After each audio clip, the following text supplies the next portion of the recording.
Oke kawan-kawan, nah ini bakalan timingnya sudah saya angkat dari ground ya, bersama potnya. Kemudian akar-akar juga sudah diseleksi. Saya sisakan akar yang tadi saya potong, akar yang turun ke tanah ini. Rencana saya gunakan lagi untuk proses pembesaran selanjutnya di ground yang baru. Dan ini juga dari pohon yang satu, ini ada akar yang panjang. Ini juga rencana saya akan turunkan ke tanah. Ini rencana saya loskan agar yang ini cepat ngejar. Besarnya sudah lumayan, jadi sekalian nanti saya kawati untuk membentuk gerak dasar agar bisa seirama dengan bakalan yang satu yang sudah besar. Maaf ya, nggak punya timer ya, jadi saya putar-putar aja. Ikuti terus Taksaka Bonsai, channelnya belajar dan berbagi seputar bonsai dan proses pembentukan. Semoga bermanfaat. Kita lanjutkan dengan proses pengurangan daun Taksaka Bonsai. Menurut saya sih bakalan ini nggak perlu dikurangi daunnya, karena kurang subur mungkin agak jarang ya. Tapi untuk amannya saya lakukan juga pemotongan sedikit daunnya, kira-kira agar mengurangi resiko ya. Ketika kita potong daunnya, ini sudah siap pucuk-pucuk yang baru ya, jadi tinggal menunggu itu tumbuh lagi. Jadi jangan takut juga dalam melakukan pemotongan daun menurut saya, karena lewat pemotongan daun mungkin akan menyebabkan percepatan dalam pembesaran batang, dalam pengelosan juga terutama, sehingga dalam membentuk percabangan itu menjadi lebih cepat ya. Kita kurangi saja ini daunnya semua, saya sisakan yang di pucuknya ya. Saran saya untuk teman-teman pemula, jangan membatasi diri melihat master bonsai yang alatnya bermerek ya, atau alatnya mahal. Di dalam belajar, gunakan apa yang ada. Tidak harus gunting bonsai, saya gunakan ini gunting cukur, gunting biasa ya, jadi lebih ke fungsinya ya. Fungsi gunting ya untuk memotong kan. Jangan lupa senyum loh. Ini juga ada beberapa hama ya, saya tunjukin ya. Ini entah apa ya yang membuat sarang sendiri putih, mungkin kurang baik bagi pertumbuhan daun ini. Jika ada hama-hama seperti itu, dihilangkan saja dengan tangan.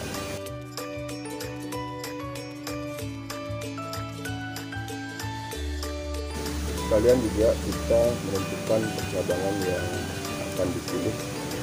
Jika ada cabang-cabang lain yang tumbuh, jika itu kurang masuk, kita potong saja ya, dapat menampilkan bentuk yang kita inginkan. Masuk tentunya cabang-cabang yang kira-kira kurang sehat, kena kutu, bahkan mungkin ada yang rusak atau busuk, dipotong saja. Kita seruput kopi dulu. Mantap.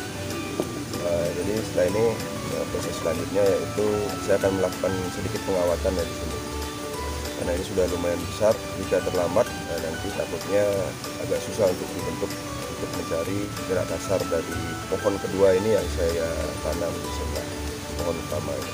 Harapannya ketika saya pindah ground dapat mengejar pohon utama sehingga bisa seimbang. Ikuti terus, kita sama-sama belajar dan berbagi, semoga bermanfaat. Jangan lupa like, komen, dan subscribe. Mohon masukan bagi para pecinta bonsai. Mohon maaf jika ada kekurangan. Ini sekedar catatan untuk saya belajar sebagai warisan nanti untuk anak cucu saya. Tetap semangat, tetap sehat, tetap belajar, tetap rahayu. Salam rahayu, salam Taksaka Bonsai. Oke, sahabat Taksaka Bonsai. Jadi kira-kira seperti itu. Ini sebenarnya perlu saya potong lagi ya, karena ini terlalu besar akarnya, dia tidak seimbang. Ternyata saya akan buat percabangan akar yang baru nanti agar bisa dipecah lagi akarnya, karena ini masih saya gunakan untuk pembesaran, untuk mempercepat pertumbuhan percabangan dan sampingan nanti. Kira-kira seperti itu. Ini lumayan berat nih, karena nggak pakai trimmer.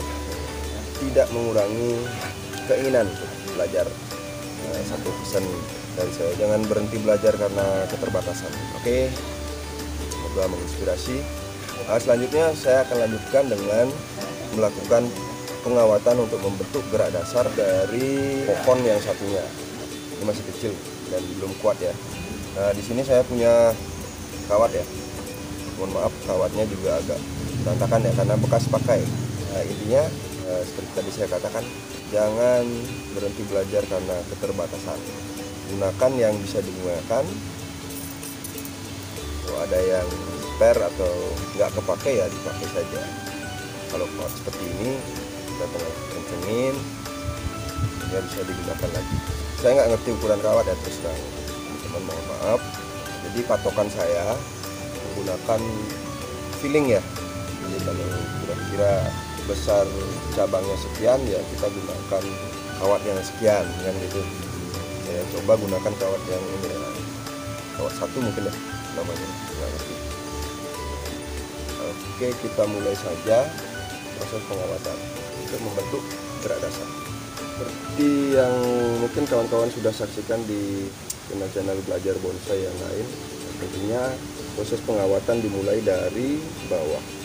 Kemudian untuk memulainya, agar ada yang menahan kawatnya, kita colokkan saja pada media. Kalau kawatnya panjang ya sampai dasar pot juga nggak apa-apa menurut saya. Kelihatan ya, ini saya madukan aja. Yang ini baru saya tanam beberapa bulan yang lalu. Saya berharap cepat ya nyusul yang segede ini ya. Kira-kira perlu beberapa bulan atau mungkin tahun, saya kurang paham. Intinya nanti pada saat proses ground ulang, saya akan memastikan tempat saya mengground itu memiliki tanah yang subur, atau bila perlu penambahan pupuk saya akan tambahkan pupuk. Kita langsung saja mulai ya. Ikuti terus channel Saksata Bonsai, channelnya belajar dan berbagi pemula dalam hobi bonsai. Semoga menginspirasi. Tetap semangat, tetap sehat, tetap rahayu ya. Jangan lupa like, komen, dan subscribe agar channel ini tetap bisa melanjutkan konten-konten yang menarik, menghibur, tentunya menginspirasi, dan bisa dijadikan acuan dalam belajar. Kita belajar sama-sama. Ingat pesannya, jangan berhenti belajar karena keterbatasan. Oke, gunakan apa yang bisa digunakan.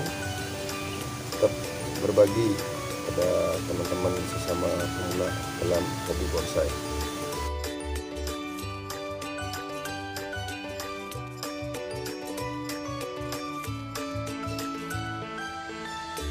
Mungkin sedikit tips dalam mengawati pokok seperti ini, karena ingin lebih besar lagi, jadi saya longgarkan aja sedikit agar tidak cepat tercekik ya, karena kambiumnya membesar otomatis pastinya jadi tercekik ya dan menyebabkan luka. Oke, saksikan terus Saksata Bonsai.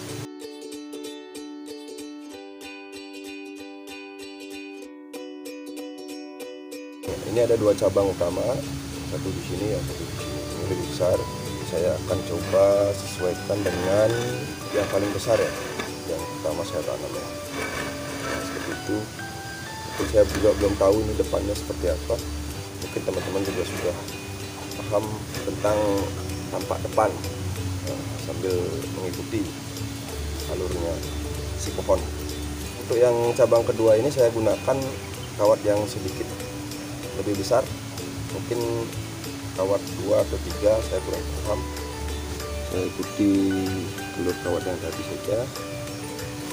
Mungkin sedikit tips juga dalam melakukan pengawatan untuk tekukan dari kawat itu sendiri agar membentuk sudut 45 saja.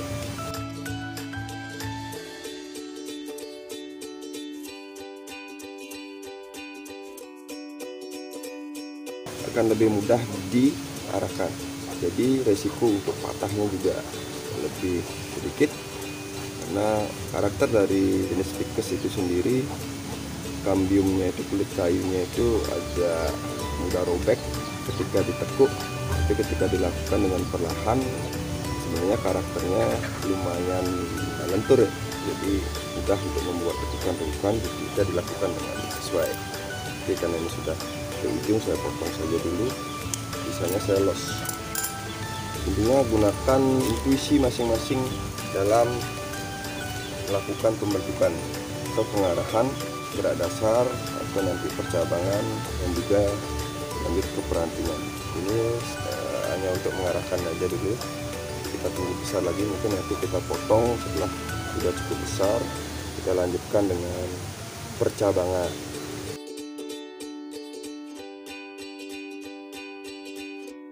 Dalam pengawatan juga pesan saya, jangan takut memotong jika ada misalnya ranting-ranting atau cabang yang kurang perlu atau yang kurang pas menurut teman-teman, kita potong saja, nanti akan tumbuh cabang yang baru. Kita seleksi juga sambil melakukan pengawatan, kiranya ada yang kurang berkenan, kurang sesuai dengan keinginan teman-teman, ya potong saja. Nanti saya gunakan top atau puncak dari bonsai ini ya pada pohon yang paling besar. Kemudian yang ini nanti sebagai pelengkap, kiranya nanti batangnya bisa menyatu, jadi ini tidak menjadi dua pohon lagi, jadi nanti terlihat sebagai satu pohon. Saya gunakan sebagai ilusi percabangan. Ada ruang kosong yang tidak enak dipandang atau kurang lengkap, jika pohon ini berdiri sendiri, saya akali dengan menambahkan bibitan yang baru. Jadi di sini ada 3 batang utama, yang satu paling rendah, yang kedua, dan yang ketiga yang terakhir paling tinggi ya.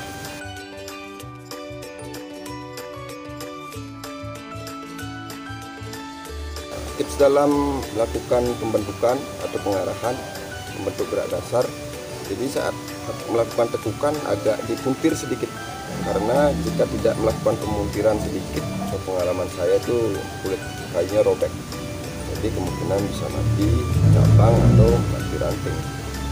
Mungkin kira-kira seperti itu sudah cukup untuk saya sementara, sambil nanti di ground menunggu ini pembesaran ya.